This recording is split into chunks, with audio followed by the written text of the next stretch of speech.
నీట్లో మంచి ర్యాంక్ రాని విద్యార్థులకు బెస్ట్ ఆప్షన్ సిఎస్ఈఎంఏ కోర్సులు అడ్మిషన్స్ జరుగుతున్నవి. యాక్చువల్‌గా సరోగసీ అనేది మన ఇండియాలో ఇంతకు ముందు నుంచి ఉందా? నార్మల్‌గా సరోగసీ అంటే ఏంటంటే, ఇప్పుడు పిల్లలు పుట్టకపోయినప్పుడు ఎవరినొకళ్ళు దత్తత తీసుకోవడం మాత్రం అందరికీ తెలిసిందే. అసలు బేసిక్స్ నుంచి మాట్లాడుకుంటే ఏంటి అసలు సరోగసీ అంటే ఏంటి? ఎవరు అప్లికబుల్ అవుతారు? బేసికలీ సరగేసీ అనేది అద్దె గర్భం అండి. That we call it as third party reproduction. So ఈ సరగేసీలో ఏంటంటే మనకు మదర్ నుంచి ఎగ్స్ తీస్తాము, హస్బెండ్ అంటే ఫాదర్ దగ్గర నుంచి స్పర్మ్స్, వాళ్ళిద్దరిది అంటే ఎగ్ అండ్ స్పర్మ్ ఇంజెక్ట్ చేసి మనం ఎంబ్రియోస్ ఫామ్ చేసి ఫ్రీజ్ చేస్తాం. సో ఆ ఎంబ్రియోస్ మనం థర్డ్ పార్టీ అంటే లైక్ వేరే లేడీ గర్భం లోపలికి మనం ట్రాన్స్ఫర్ చేస్తాం. సో 9 నెలలు తన పొట్లో మోసి డెలివరీ అయ్యాక ఆ బేబీని మళ్ళీ వీళ్ళకి హ్యాండ్ ఓవర్ ఇచ్చేస్తుంది. So this is like third party reproduction. దీన్ని మనం సరగేసీ అంటాం. సో సరగేసీ అనేది మనకు ముందు నుంచే ఉంది. కాకపోతే ఏంటంటే లైక్ అడాప్షన్ అనేది that is one option, surrogacy అనేది ఒక ఆప్షన్. కొందరు ఏంటంటే లైక్ అడాప్షన్కి కూడా it's a long process. So అలా అని చెప్పేసి సరగేసీ అంటే బోత్ హ్యాండ్ ఇన్ హ్యాండ్ నడుస్తూనే ఉన్నాయి. కాకపోతే ఏంటంటే సరగేసీ అనేది ఈ మధ్యలో కొంచెము పాపులరైజ్ అయ్యింది. ముందు నుంచి కూడా ఉంది ప్రొసీజర్. కాకపోతే ఏంటంటే ముందు ముందు even for NRIs out side country వాళ్ళు వచ్చినా మనం చేసేవాళ్ళం.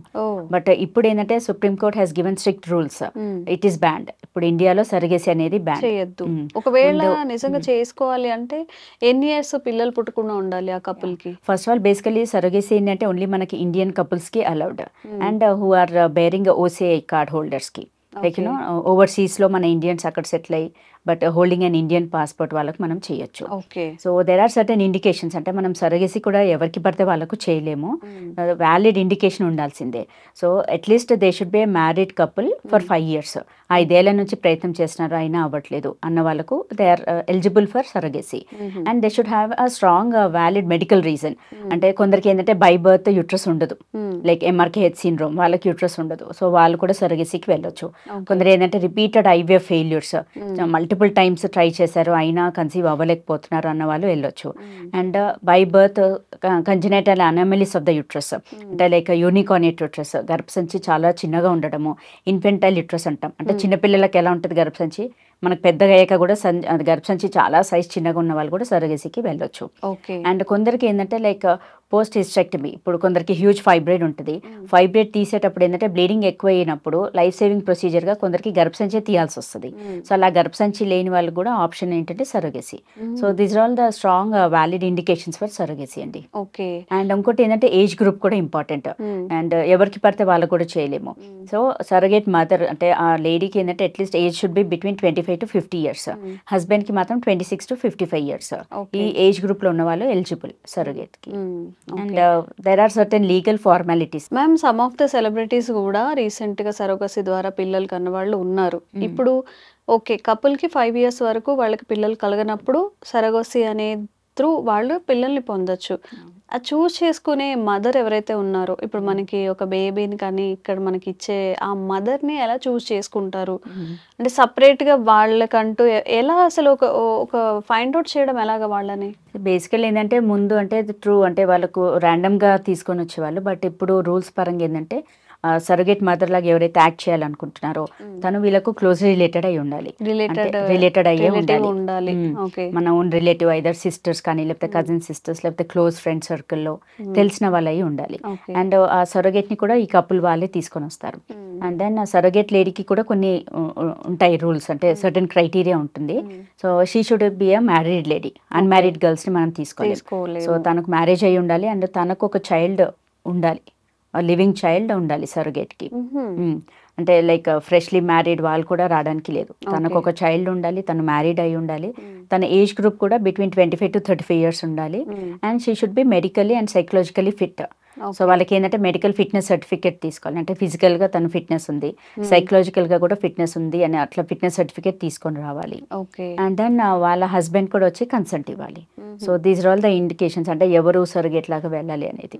సో వాళ్ళకు సర్టెన్ క్రైటీరియా ఉన్నాయి, ఎవరిని పడితే వాళ్ళని కూడా మనం తీసుకోలేము. ఇప్పుడు ఈ రూల్స్ ని అతిక్రమిస్తే వాళ్ళకి డెఫినెట్ గా ఇట్ ఈస్ అగైనెస్ట్ లా కాబట్టి మనకు అంటే cancellation like legal license cancellation ఇవన్నీ అయ్యే ఛాన్సెస్ కూడా ఉంటుంది. Not suppose to do, that is out of question. ఇంకా ఇఫ్ షీ ఇస్ డివోర్సీ అలాంటి కేసెస్ లో పిల్లలు లేరు, తన సింగిల్ సరోగసీ యాక్చువల్లీ మదర్గా ఇప్పుడు నాట్ ఉండాలనుకుంటే ఓన్లీ మ్యారీడ్ కపుల్స్ అనే కాదు, ఇప్పుడు రూల్స్ పరంగా ఏంటంటే సింగిల్ లేడీస్ అంటే like married but divorced, married లేకపోతే విడోడ్ లేడీస్, సో వాళ్ళు కూడా they can go for surrogacy. Ma'am సరోగసీలో చూసుకుంటే ఇప్పుడు ఇద్దరు కపుల్ ఉన్న వాళ్ళలో కాకుండా సమ్ డివోర్స్డ్ అయినా కానీ హస్బెండ్ చనిపోయినా వైఫ్ చనిపోయినా ఇలాంటి కేసెస్ కూడా ఉంటాయి కదా. 1 by 1 మాట్లాడుకుంటే హస్బెండ్ చనిపోయాడు, తను సింగిల్గా ఉంది, తనకు ఒక పాప కానీ బాబు కానీ ఉంటే బాగుండు అనుకుంటారు, అలాంటి వాళ్ళకి ఈ లీగల్గా వెళ్ళొచ్చా వాళ్ళు? ఇట్స్ అలౌడ్ అండి.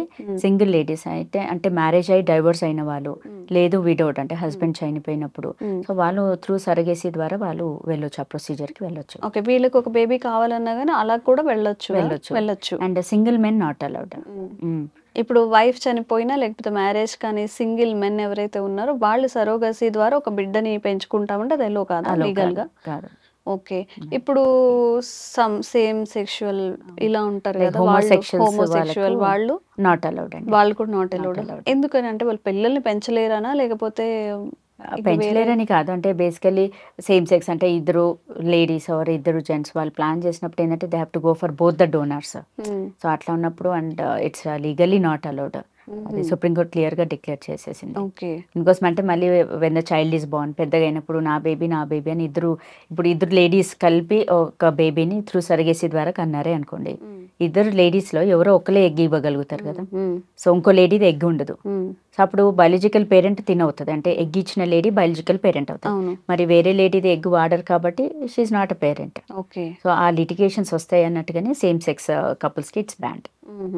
ఓకే, అండ్ అసలు ఒక సరోగసీ ప్రాసెస్ అనేది స్టార్ట్ చేయాలంటే ఎలాంటి లీగల్ ఇష్యూస్ ఉంటాయి? From the beginning to ending process అనేది ఎలా ఉంటుంది మ్యామ్?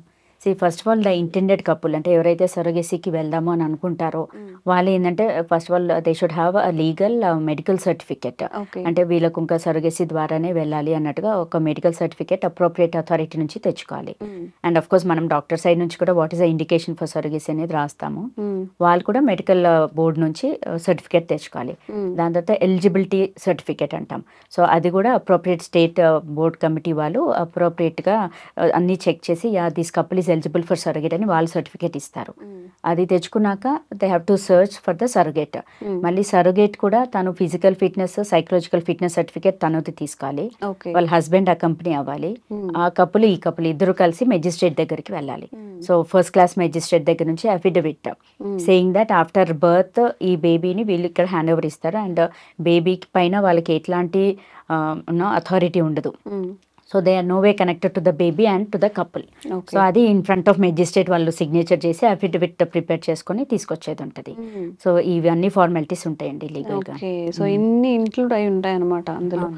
అండ్ సరోగసీగా యాక్ట్ చేసే మదర్ హెల్త్ కూడా చాలా ఇంపార్టెంట్ చేసి అందుకనే తనది కంప్లీట్ ఇన్వెస్టిగేషన్స్ చేసి ఫస్ట్ ఆఫ్ ఆల్ తను ఫిజికల్లీ ఫిట్ ఉన్నారా, సైకలాజికల్గా ఓకేనా, లేకపోతే ఏదైనా మెంటలీ రిటార్డెడ్ ఉన్నారా, అండ్ తనకి ఏదైనా మెడికల్ డిజార్డర్స్ ఉన్నాయా, అవన్నీ చెక్ చేసి అన్ని ఫిట్నెస్ ఉంటేనే మనం తనని సరోగేట్ లాగా తీసుకోగలుగుతాం. సో ఎటువైపు నుంచి చూసినా సరోగసీ అనేది సేఫ్ మెథడే, మనకి ఏమీ నాట్ ఏ ప్రాబ్లం. కాకపోతే ఏంటంటే legal documentation mandatory and ethical indication ఉండాలి సరోగసీ. సో ఇవన్నీ పాటించేసి సరోగసీ ద్వారా చక్కగా ఎవరైతే పిల్లలు లేరని బాధపడుతూ ఈ లోన్లీనెస్ కానీ ప్రెషర్స్ ఫీల్ అవుతుంటారో వాళ్ళు ఒక బేబీని పొందొచ్చు. Okay, thank you ma'am. Thank you అండి.